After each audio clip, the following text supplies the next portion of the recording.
अस्सलाम वालेकुम, मैं हूं आपकी मेज़बान नादिया खान। अब देख रहे हैं नंबरदार टीवी। नाजरीन, गिलगित बाल्टिस्तान के बावफा गैरतमंद नंबरदारान जिन्होंने हर मौके पर पाकिस्तान के लिए बड़ी से बड़ी कुर्बानियां दी, सिक्योरिटी सूरत हाल हो या दहशतगर्दी का मसला, अमन व अमान की सूरत हाल, गिलगित बाल्टिस्तान के नंबरदारान ने हमेशा अफवाज पाकिस्तान के शाना बशाना हर मुश्किल का मुकाबला किया।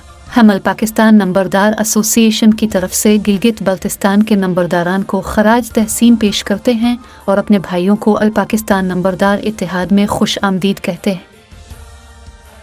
नंबरदार राजा अजमत अली कयानी का पैगाम।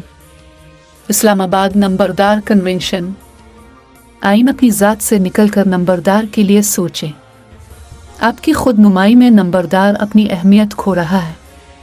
मुझे ब्लैकमेल करें, धमकियां दे, लेकिन खुदा के लिए नंबरदार पर रहम करें, मजीद तजल मत करवाएं। जाली असली का फैसला भी होगा। ग्रुप बंदी नहीं, इज्तिमाई सोच को फ़रोग़ दे। आइन मेरा साथ दे, अपने लिए नहीं अपनी नस्लों के लिए। अल पाकिस्तान नंबरदार एसोसिएशन का मंशूर। नंबरदार का बेटा नंबरदार। नंबरदादी ग्रांट का हुसूल। नंबरदार की इज्जत और तकरीम की बहाली। नंबरदार हुकूक की बहाली। पाकिस्तान का इस्तेहकाम और खुशहाली। नंबरदार पाकिस्तान के हर गांव में इस अर्ज़ पाक का सिपाही है। वो सदियों से देश के जोग्राफियाई, नज़रियाती और मुआशी सरहदों का मुहाफ़िज़ है।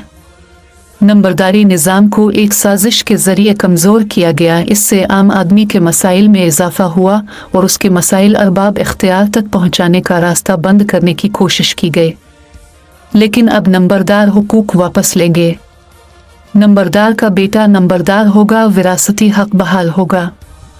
हर नंबरदार को कानून के मुताबिक अराज़ी मुहैया की जाएगी। नंबरदार इत्तेहाद जिंदाबाद, पाकिस्तान पाइंदाबाद।